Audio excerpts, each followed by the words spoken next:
എല്ലാവരും കൈ തൊഴുത് പിടിക്കുക. കേരളക്കരയിൽ ഓരോ മലയാളിക്കും അഭിമാനം കൊണ്ട് തുള്ളിച്ചാടാവുന്ന, ലോകം മുഴുവൻ അദ്വൈത സിദ്ധാന്തത്തിൻ്റെ പേരിൽ ഗൗഡപാദ ആചാര്യർ തയ്യാറാക്കിയതായ അദ്വൈത സിദ്ധാന്തത്തെ ഋഗ്വേദത്തിൻ്റെയും യജുർവേദത്തിൻ്റെയും സാമവേദത്തിൻ്റെയും അഥർവവേദത്തിൻ്റെയും മഹാവാക്യങ്ങളെ പ്രജ്ഞാനം ബ്രഹ്മ, അഹം ബ്രഹ്മാസ്മി, തത്വമസി, അയമാത്മാ ബ്രഹ്മ എന്ന വേദവാക്യങ്ങളെ അടിസ്ഥാനമാക്കിക്കൊണ്ട് ഭാരതത്തിൻ്റെ സെൻറ്റർ പോയിന്റിൽ നിന്നും കിഴക്ക്, തെക്ക്, പടിഞ്ഞാറ്, വടക്ക് എന്ന കണക്കിൽ നേർരേഖകൾ വരച്ചാൽ ഒരേ ഡിസ്റ്റൻസിൽ കിഴക്ക് ഒറീസ സംസ്ഥാനത്തിൽ ജഗന്നാഥപുരി എന്ന കേന്ദ്രത്തിൽ ഋഗ്വേദത്തെ അടിസ്ഥാനമാക്കിയും, തെക്ക്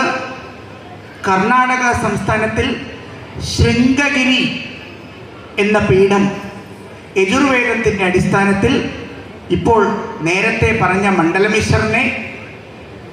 സന്യാസിയാക്കി സുരേശ്വരാചാര്യ സ്വാമികളാക്കി ശാരദാപീഠം സ്ഥാപിക്കുകയും, കർമ്മകാണ്ഡിയായിരുന്ന മണ്ഡലമിശ്രനെ യജുർവേദി സമ്പ്രദായത്തിലുള്ള പീഠത്തിൻ്റെ അധിപനാക്കി മഠാധിപതിയാക്കുകയും, പടിഞ്ഞാറ് ഗുജറാത്ത് സംസ്ഥാനത്തിൽ ഭഗവാൻ ശ്രീകൃഷ്ണൻ്റെ സാന്നിധ്യം നിറഞ്ഞു തുളുമ്പുന്ന സമുദ്രക്കരയിൽ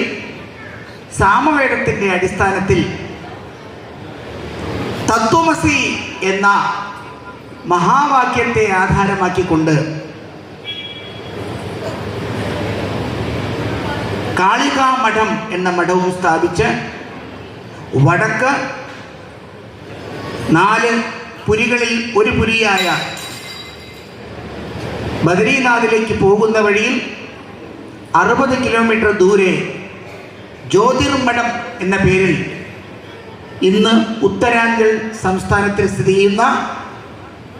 ജോഷി മഠ് എന്നറിയപ്പെടുന്ന ആ സന്നിധാനം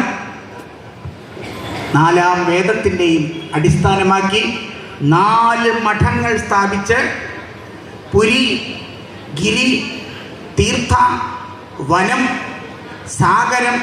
എന്ന 10 സമ്പ്രദായത്തിൽ സന്യാസി ശ്രേഷ്ഠന്മാരെ വാർത്തെടുക്കാനും ട്രെയിൻ ചെയ്യിക്കാനും ബ്രഹ്മചാരികളെ ട്രെയിൻ ചെയ്യിക്കാനുള്ള സെന്ററുകൾ സ്ഥാപിച്ച കേരളീയനായ ജഗദ്ഗുരു ശങ്കരാചാര്യരെ നമ്മൾ മലയാളിയാണ് എന്ന അഭിമാനം കൊള്ളാൻ നമുക്ക് കഴിവുണ്ടാക്കി തന്നു. ജഗദ്ഗുരു ശങ്കരാചാര്യരുടെ പരമ്പരയിൽ സന്യാസം സ്വീകരിച്ചിട്ടും അതിൻ്റെ സന്യാസം മാഹാത്മ്യം മനസ്സിലാക്കാതെ അലഞ്ഞു തിരിഞ്ഞു നടക്കുന്ന അനേകം സന്യാസ ശ്രേഷ്ഠന്മാർ കേരളത്തിൽ കാണാനായിട്ട് സാധിക്കും. ഈ സമാജത്തിൻ്റെ ധർമ്മ സംരക്ഷണം, രാഷ്ട്ര സംരക്ഷണം, ഗോസംരക്ഷണം എന്ന 3 ലക്ഷ്യങ്ങളെ, മനുഷ്യന്റെ ജന്മം ധർമ്മത്തെ സംരക്ഷിക്കാനും രാഷ്ട്രത്തെ സംരക്ഷിക്കാനും ഭാരതഭൂമിയായ ഗോവിനെ സംരക്ഷിക്കാനും ആണ് എന്ന് മനസ്സിലാക്കി തന്ന് ജഗദ്ഗുരു ആദിശങ്കര ഭഗവത്പാദരാണ്.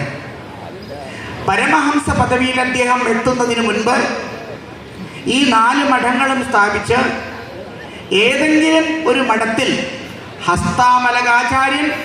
സുരേശ്വരാചാര്യൻ, പത്മപാദർ, തോടകാചാര്യൻ എന്ന 4 മഠങ്ങളിലും കൂടുതൽ മാസങ്ങൾ താമസിച്ചാൽ അത് എന്തെങ്കിലും കാരണവശാൽ എക്സ്ട്രാ അറ്റാച്ച്മെന്റ് ആയിത്തീരുമോ എന്ന് സംശയാത്മത്തിൽ 11ാമത്തെ സമ്പ്രദായമായ ഇന്ദ്ര സരസ്വതി എന്ന പേരിൽ മൂല ആമ്നായ പീഠം കാഞ്ചി മഠത്തിൽ ഇരുന്ന് സ്ഥാപിച്ച് ശ്രീചക്ര പ്രതിഷ്ഠ, മഹാമേരു പ്രതിഷ്ഠ നടത്തി ജഗദ്ഗുരു ആദിശങ്കരാചാര്യർ 11ാമത്തെ സമ്പ്രദായത്തെ ഉണ്ടാക്കി. അങ്ങനെ കിഴക്ക് പൂർവ ആംനായ പീഠം, തെക്ക് ദക്ഷിണാംനായ പീഠം,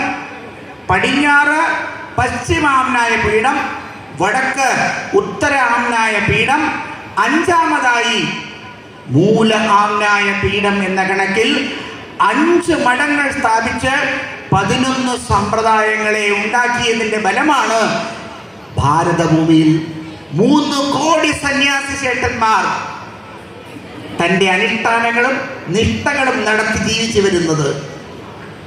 ശമതമത്തപശൗചം ശാന്തിരാർജവമേവച ജ്ഞാനം വിജ്ഞാനമാസ്തിക്യം ബ്രഹ്മകർമ്മ സ്വഭാവജം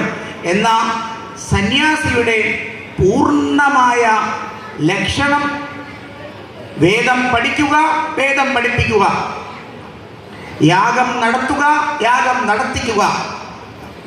ദാനം വാങ്ങുക, ദാനം കൊടുക്കുക എന്ന 6 ധർമ്മങ്ങളെയും പ്രതിനിധീകരിച്ചുകൊണ്ട് ഇന്ന് ഭാരതഭൂമിയെ വിശ്വഗുരുവാക്കി തീർക്കാൻ സന്യാസി ശ്രേഷ്ഠന്മാരുടെ പങ്കാണ് ജഗദ്ഗുരു ആദിശങ്കര ഭഗവത്പാദരുടെ ഈ കഥകളി ആട്ടകഥ. അദ്ദേഹത്തിൻ്റെ ജീവിതത്തെ ലോകം മുഴുവൻ പ്രചരിപ്പിക്കാനായി കലാകാരന്മാർ തയ്യാറായതിൻ്റെ അടിസ്ഥാനം എന്ന് I am proud to declare and announce that Jagadguru ആദിശങ്കരാചാര്യരുടെ ഈ ഭാരതഭൂമി എവിടെ നമ്മൾ പോയാലും, ഏത് നാട്ടിൽ നിന്നാണ് എന്ന് ചോദിക്കുമ്പോൾ, കഹാ സേ ഹൈ എന്ന് ചോദിക്കുമ്പോൾ, പരശുരാം ക്ഷേത്ര കേരള സേ ജഗദ്ഗുരു ആദിശങ്കരാചാര്യക്ക് ജന്മസ്ഥാനത്തെ എന്ന് പറയുമ്പോൾ പ്രധാനമന്ത്രി അടക്കം നമ്മുടെ പാദങ്ങളിൽ നമസ്കരിക്കുന്നു. ഭഗവാൻ ശങ്കരാചാര്യ സ്വാമികള് സന്യാസത്തിന് ഇറങ്ങിത്തിരിച്ചപ്പോൾ ഒരു മകനും സന്യാസം സ്വീകരിക്കുന്നത് അച്ഛനമ്മമാർക്ക് ഇഷ്ടമല്ല. പക്ഷെ ഇന്ന് എങ്ങനെയെങ്കിലും സന്യാസിയായി പോകട്ടെ എന്ന് പറഞ്ഞ് അച്ഛനമ്മമാർ തള്ളിവിടുന്ന ഒരു സാഹചര്യത്തിലേക്ക് പോയിക്കൊണ്ടിരിക്കുകയാണ്. പക്ഷേ ഈ മുതലക്കടവിൽ വെച്ച് ഭഗവാൻ ശങ്കരാചാര്യർ തൻ്റെ കൃത്യമായ നിഷ്ഠ വയസ്സിൽ തലേ ദിവസം സ്വപ്നദർശനമുണ്ടായി ഭഗവാൻ പരമേശ്വരൻ വന്ന്, ശങ്കര, നീ ഇവിടെ തന്നെ സംസാരത്തിൽ കുടുങ്ങേണ്ട വ്യക്തിയല്ല, പുറപ്പെടൂ എന്ന് പറഞ്ഞപ്പോൾ അടുത്ത ദിവസം അമ്മയുടെ കൂടെ കുളിക്കാനായി ഇറങ്ങി വന്ന് മുതല കടിച്ച സന്നിധാനമാണ് മുതലക്കടവ് എന്ന് നാം ഓരോരുത്തരും മറക്കരുത്. അതുകൊണ്ട് ജഗദ്ഗുരു ആദിശങ്കരാചാര്യരുടെ പേരിൽ AD 820 സമാധിയായ അദ്ദേഹത്തിൻ്റെ പേരിലാണ് മലയാള വർഷം ആരംഭിച്ചത് എന്ന് അഭിമാനത്തോടു കൂടി പറഞ്ഞുകൊണ്ട് എൻ്റെ ഈ വാക്കുകൾ ഏറ്റവും ശ്രേഷ്ഠമായ ജഗദ്ഗുരു ആദിശങ്കരാചാര്യരുടെ തൃപ്പാദങ്ങളിൽ പുണർന്നം നക്ഷത്രത്തിൽ പഞ്ചമിയോടുകൂടി ജനിച്ച അദ്ദേഹത്തിൻ്റെ ഈ ജയന്തി ലോകം മുഴുവൻ കൊണ്ടാടുമ്പോൾ അതിൽ ഒരു ഭാഗവക്കായി അതിമനോഹരമായ കഥകളി നൃത്തം ഏറ്റവും ശ്രേഷ്ഠമായ രീതിയിൽ അതിൻ്റെ ആട്ടകഥ തയ്യാറാക്കി അവതരിപ്പിക്കുന്ന ഈ മഹാത്മാക്കൾക്ക് ഗുരു പരമ്പരയുടെ മുഴുവൻ അനുഗ്രഹം ഉണ്ടാകട്ടെ എന്ന് പ്രാർത്ഥിച്ചുകൊണ്ട് എൻ്റെ വാക്കുകൾ സാധുദർശനം, സാധുദർശനം, സാധുദർശനം. സന്യാസി ശ്രേഷ്ഠന്മാരെ കണ്ടാൽ സർവപാപങ്ങളും അകന്നു പോകുന്നു എന്നതിൻ്റെ തത്വം ആദിശങ്കര അദ്വൈത അഖാഡ നടത്തിയ 2 കുംഭമേളകളിലും മുഴുവനായും സഹായ സഹകരണങ്ങളോടുകൂടി സഹകരിച്ച MLA സാറിനെ പ്രത്യേകം അനുമോദിച്ച് അഭിനന്ദിച്ച് മംഗളം എന്ന് പറഞ്ഞുകൊണ്ട് എൻ്റെ വാക്കുകൾ ഈ കലാകാരന്മാരുടെ തൃപ്പാദങ്ങളിൽ പ്രണാമമായി സമർപ്പിക്കുന്നു. പ്രണാമം.